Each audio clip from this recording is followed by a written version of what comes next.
Hi there everyone, I'm Eggfur and today we're starting on Java Edition because a user called astrocowboiR sent me a copy of this farm.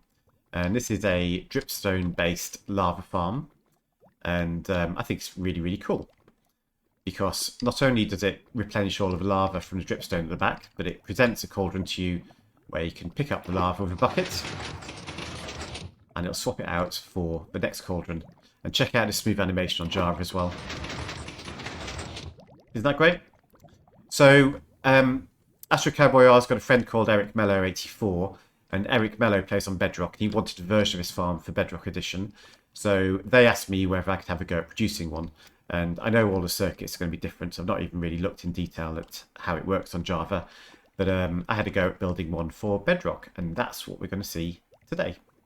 And back over in Bedrock Edition now, here it is. This is my version of the farm. And in case you aren't familiar with how it works, essentially these new dripstone blocks, if they have a lava block above them, it doesn't have to be a lava source, it could be any lava, then it will drip lava down and eventually that'll fill a cauldron. It works with water as well, by the way. So that's the mechanic behind the farm, and it's got a piston feed tape which rotates all of these cauldrons around so that you always have one which is hopefully full of lava. So you'll see that it works basically the same way. I come along with an empty bucket, click on the cauldron, and it presents me with a new one, but just slightly less smoothly than Java. So yeah, thanks for that, Bedrock. And I've also added a button here in case you ever get a cauldron which is presented to you empty because it's not filled yet, then you can rotate around to the next one. And we're going to have a look at how to build this. So I'm going to start building here, and I'm going to build a little bit off the ground. If you want to build it on the ground, just put it 2 blocks lower than I'm doing. I'm pillaring up by 1, 2, 3, 4 blocks. I'm going to come across here, I'm going to place a cauldron on top of there, and I'm going to come back 1, 2, 3. Place a block there in that corner, and come back 1, 2, 3, 4 this way. Then 1, 2, 3, place a block, and then we just want to complete the square here. So what you get essentially is a 5x5 square of cauldrons with 2 opposite corners missed out. And this is going to be the front of our build. This will be the cauldron that gets pushed out towards us. Okay. And I want these cauldrons to be able to move around, so we're going to use a piston feed tape for that. And not surprisingly, we will need some pistons. So we're going to start at this corner here and put a temporary block there with a normal piston, not a sticky piston. Break that block now. And I'm going to do the same in all 4 corners, just coming back to placing a piston. Get rid of that block as well. Come back to place a piston, get rid of that spare block.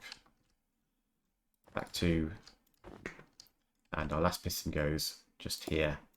Get rid of those spare blocks. And the way it's going to work is that this piston here and this piston here are going to push first. They'll push their cauldrons along to here. That'll fill this gap and make a gap here.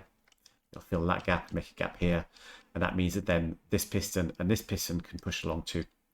So these two need to be powered first and then those two afterwards.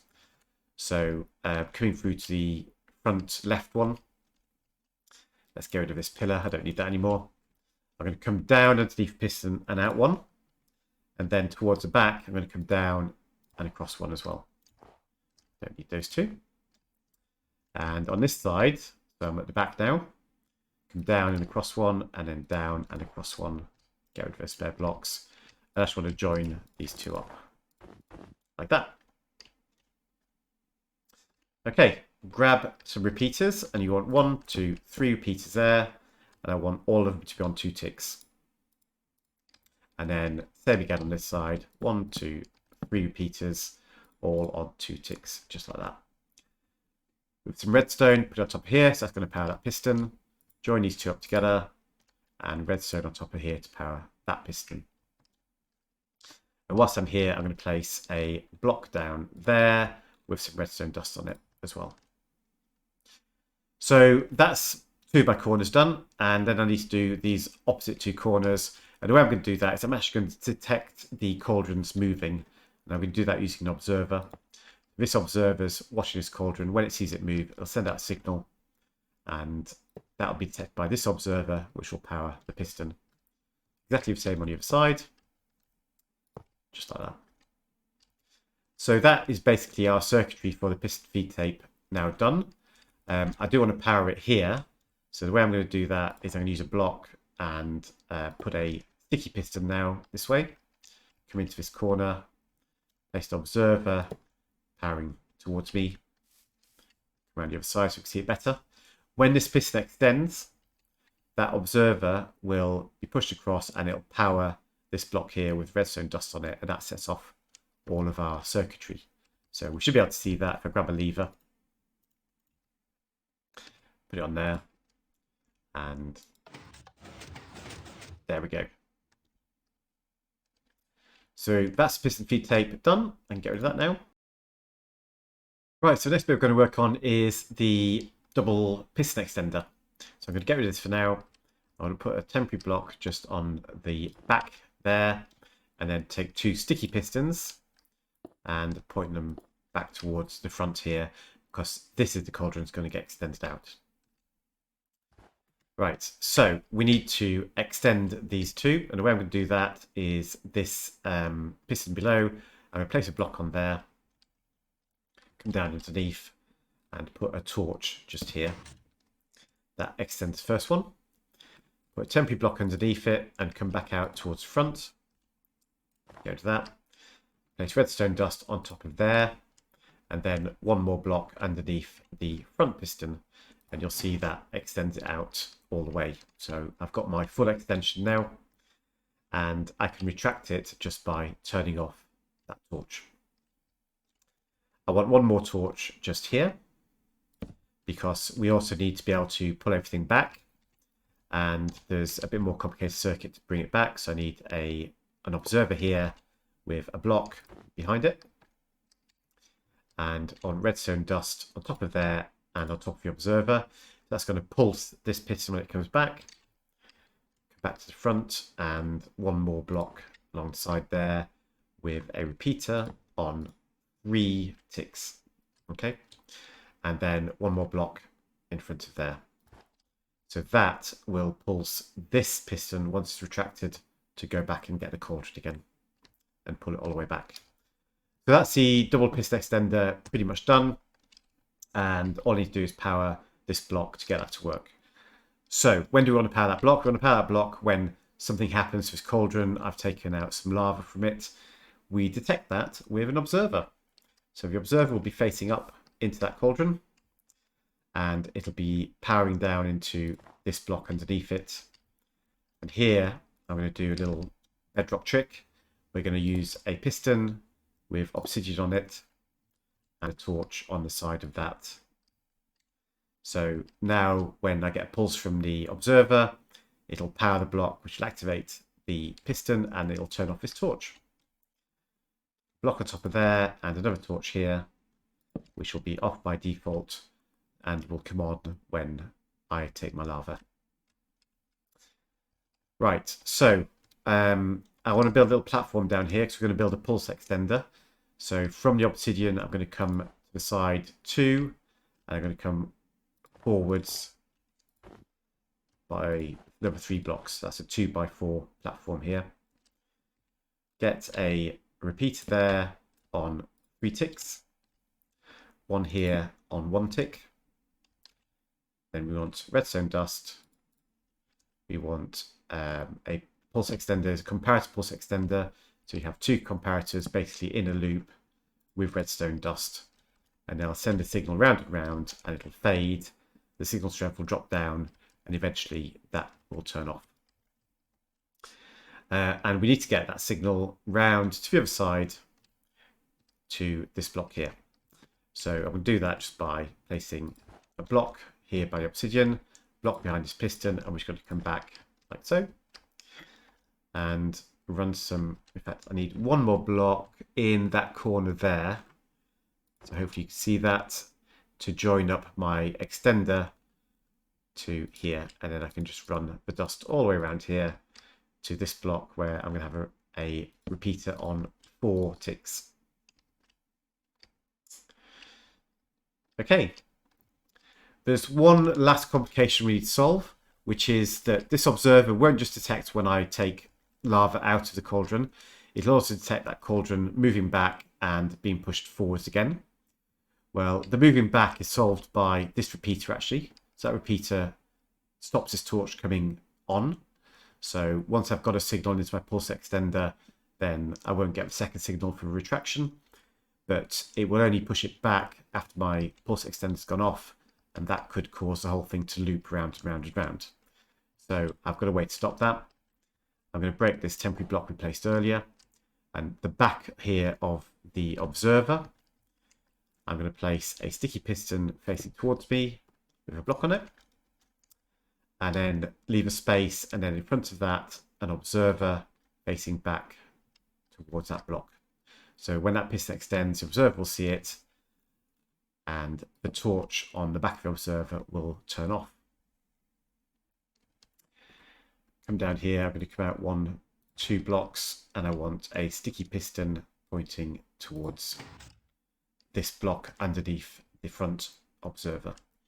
So the idea being that we're going to pull that block away at just the right time so that when the cauldron gets pushed back, there's no block here and the observer's got nothing to power and it won't cycle. So in theory, that is everything done. We can give it a test. This is the fingers crossed moment. So I'm going to put some lava into my cauldron. I know that's the wrong way around, but let's do it that way. We should see it retract, everything push round, and the new cauldron come out front. So that's basically all of our circuitry done. It's got a working system, and we need to pretty it up and add the dripstone. So let's just put some blocks along here just to hide all of this.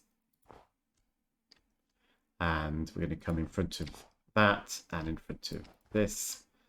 And then down here, just put the floor in like so.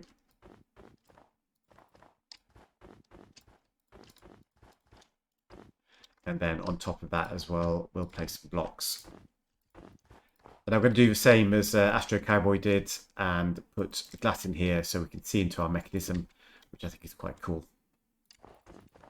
So yeah, good job, astrocowboiR.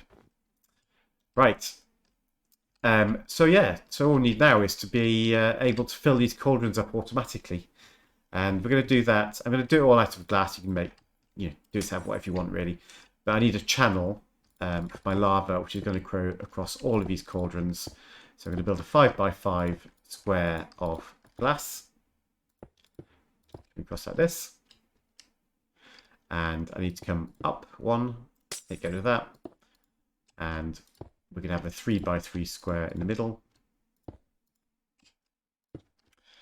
And then on the outside, I need to be able to contain my lava as well. So this will be a 7x7. All the way around there. And you can see, hopefully, that we're creating a channel for our lava sitting in here. All the way around. So remember, this corner and the opposite corner are missing. That means that I can put my lava just here and just here. And it'll spread out and it'll miss out those corners where there's no cauldron. So that's absolutely fine. So I just need 2 lava buckets. And then underneath, grab your dripstone and above every cauldron, place one of these dripstones. And they will start to fill up our cauldrons for us. So it's really great having renewable lava now. It was never a thing until 1.17, so now we've got it. I think it's really useful that we can use it, and I think this is a really pretty design for doing that.